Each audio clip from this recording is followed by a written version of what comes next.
اوس بل یو قانون چې هغې ته وصیت ویلی کېږي. مخکې الله د جان حفاظت وکړو، په اسلامي قانون کې به ستا د جان حفاظت کېږي. یو سړی قتل وکړي نو هغه به قتل کېږي په قصاص کې. اوس په دې آیت کې وایي چې څنګه ستا د جان حفاظت دی په اسلام کې، نو دغه شان ستا د مال حفاظت هم کېږي په هغې کې. د مرګ نه مخکې یو سړي وصیت وکړو چې زما د مال به پلانکي خلکو له ورکوي، داسې به یې تقسیم کوي. دا وصیت په انصاف باندې بنا و، په هغې کې سرګناه خبره نه وه، نو دغه وصیت به بالکل پوره کولی شي. او که څه خلک رالګي دغه وصیت بدلی را بدلی، په هغې کې بدلون راولي، نو دا غټه ګناه ده. د دغه خلکو په سرټونو باندې پرته راوله به دغه خلکو نه تپوس کوي. نو ملګرو، د اسلام دا قانون د وصیت ده، دا هم ډېرې فایدې واله دی. په اسلام کې وصیت شته، یو سړی مړ کېږي، هغه دا وصیت وکړي زما د مال به داسې تقسیم کوي، نو دی بالکل د خپل وصیت د خپل مال په 3 حصه کې کولی شي. داسې نشي ویلی چې زما دا ټول مال تاسو صدقه کوي او نور خلکو له یې ورکوي، نه، بلکې د ده دا مال به 3 حصې شي. 3 حصه به صدقه شي که هغه وصیت کړی، او دا باقي مال به دغه په وارثانو کې تقسیم شي. دا د اسلام حسن دی ملګرو، چې هغه دا مال یو ځای ته راغونډوي نه، بلکې د اسلام مین مدعا دا ده چې دا مال دی په خلکو کې تاویږي راتاویږي، د یو سړي لاس ته نه راجمع کېږي. او د سود هم دغه نقصان دی چې مخکې به تاسو ته بیان شي ان شاء الله.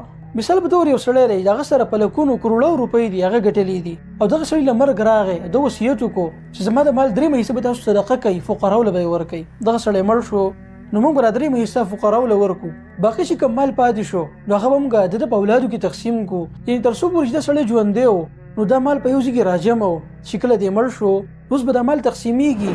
مخکې په یو لاس کې و، اوس به څو لاسونو ته دا مال ورشي، او په معاشره کې به دغه شان سرکولیټ کېږي. نو دا څومره یو ښه معیشت دی د معاشرې دپاره. اوس تاسو راشئ ملګرو، په دغه مغربي ملکونو کې لیبرالیزم، کمیونیزم کې خو داسې چل دی چې باید کې ریاست بالکل ټول لاس په خپل دغه مال باندې اچولی دی، او څوک هم مالک نه دی د پیسو. خو سیکولریزم، لیبرالیزم کې دا قانون دی چې هر یو سړي خپله خوښه ده چې هغه خپل مال که هر څومره صدقه کوي نو صدقه کولی شي. هغې کې مصیبت دا راغی چې دغه خلک اکثر په دوی کې راولګېدل، خپل مالونه یې په خپل زناورو پسې ولیکل.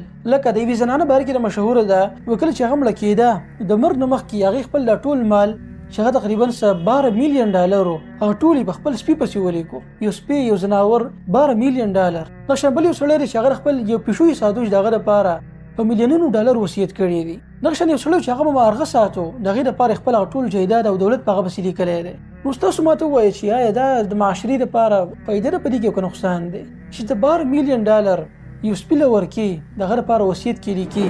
ته داسې نشئ کولی چې دا سپي یو ښه انسان له ورکړي او د $12 ملیون هم هغه ته حواله کړي. اگر چې دا خبره هم د اسلام سره یو شان نه ده، خو کم از کم څه نه څه فایده خو به کېږي که نه وي انسان ته. تاسو ماته ووایئ چې په یو معاشره کې، یو ملک، یو ریاست کې خلک رالګي خپل مالونه خپل بچو نه پرېږده، بلکې په خپل هغه زناورو پسې لیکي، دغه معاشره به څرنګه خوالي طرف ته لاړه شي، هغې کې به څه انصاف خلکو ته میلاو شي. په دغه معاشره کې به غریبانان ښه غریبانان کېږي نه، او په دغه رنګه معاشره کې به مالداره خلک ښه مالداره کېږي نه، نو څه به کېږي؟ دغه خلک چې رالګي د وصیت په طور باندې خپل ټول مال او جایداد په زناورو پسې لیکي، د هغې وجه دا ده چې دغه خلکو خاندانونه نشته دی، د هغوی څه بال بچ نشته چې د هغې لپاره دوی خپل دا مال او جایداد ولیکي، ځکه چې په دغه خلکو کې د واده رواج ختم شوی دی. خیر دا خبرې تفصیلي دي، مخکې ته به د دې بیان راشي، خو خلاصه مې د خبرې دا وه چې تاسو په دې قانون کې سوچ وکړئ، د وصیت دا قانون، دا امر څومره فایدهمند دی د معاشرې دپاره. زناور نه، بلکې په هغې کې وصیت د اقرباو دپاره کېږي. کله یو سړی وفات شي، دغه مال او دولت دغه په خپلوانو کې، په نږدې خپلوانو کې خرج کېږي. ملګرو، تاسو دا ټولې خبرې خپل مد نظره کېدی، بیا به کې په خپله فیصله وکړئ چې په دې کې کومه یو خبره عقل ته او انصاف ته ډېره نږدې ده. امید دی چې دا خبره به تاسو ته لکه د نور په شان واضحه شوي.